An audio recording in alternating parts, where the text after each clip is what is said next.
वह समझ भी उन्हें होनी चाहिए। और तीसरी बात कही,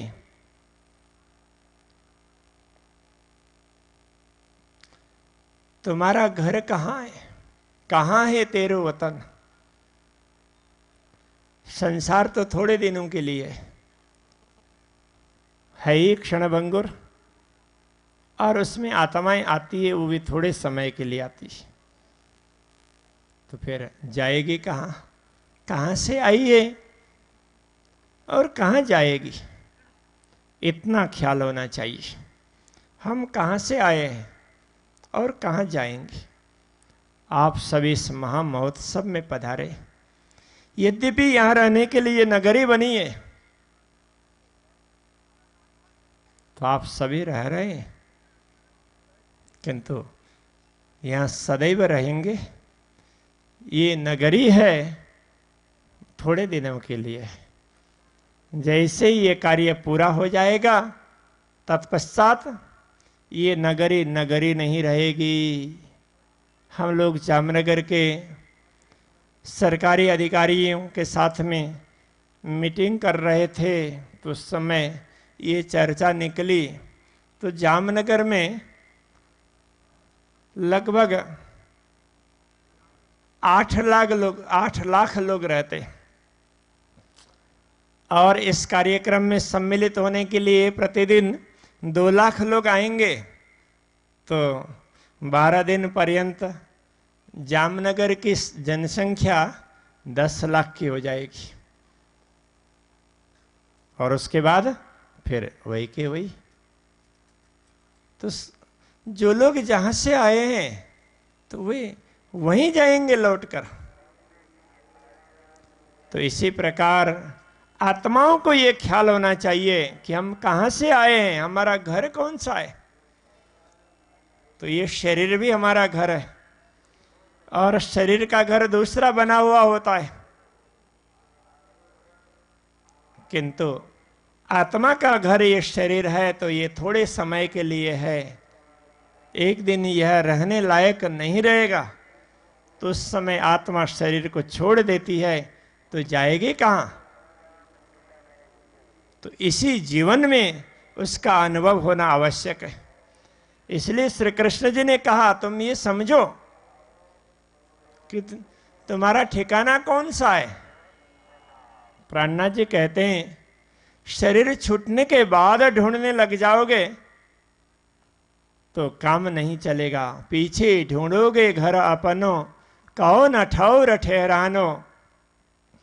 जब लग घर पावे नहीं अपनो, तो लो भटकत फिरत भर मानो। जब तक अपना घर नहीं मिलेगा, तब तक यह आत्मा भटकती हुई फिरती रहेगी, नाना योनियों में भटकेगी, विभिन्न लोकों में भटकेगी। किंतु विभिन्न लोकों में जाने के बाद में भी उसको इस दुनिया में ही आना पड़ेगा, और यहाँ जागृति आ जाएगी, और उस आत्मा का संबंध परमधाम के साथ होगा, अक्षरातीत के साथ। तो मूल रूप में वे परमधाम में ही जागृत होंगी। तो इस जागृति की आवश्यकता है। इसके लिए श्री कृष्ण जी ये पूछ रहे हैं। चौथी बात, चौथा प्रसंग उन्होंने कहा कि तुम्हारे स्वामी कौन है, ये भी निश्चित कर लो।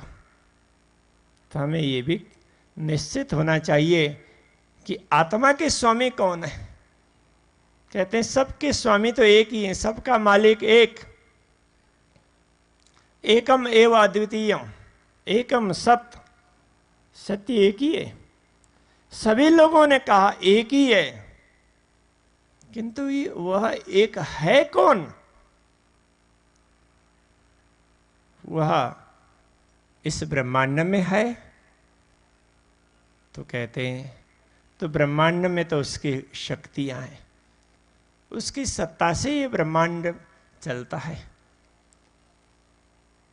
ऐसे अनंत ब्रह्मांडों को बनाने वाले स्वयं अक्षर ब्रह्म भी जिनकी आज्ञा से कार्य करते हैं, तो वे अक्षरातीत पूर्ण ब्रह्म परमात्मा अक्षर अक्षर से परे हैं।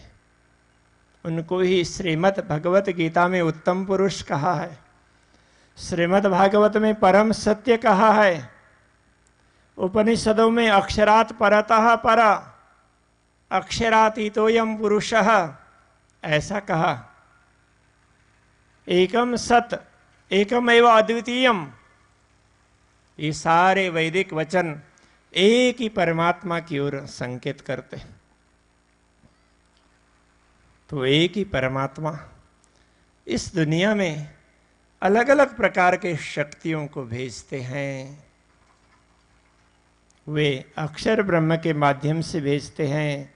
अक्षर ब्रह्म जब ब्रह्मांडों की रचना करते हैं तो स्वयं भगवान नारायण के रूप में ब्रह्मांड की ये अलग अलग लीलाओं को देखते होते। तो ये सारा जगत अक्षर ब्रह्म का स्वप्न माना गया है।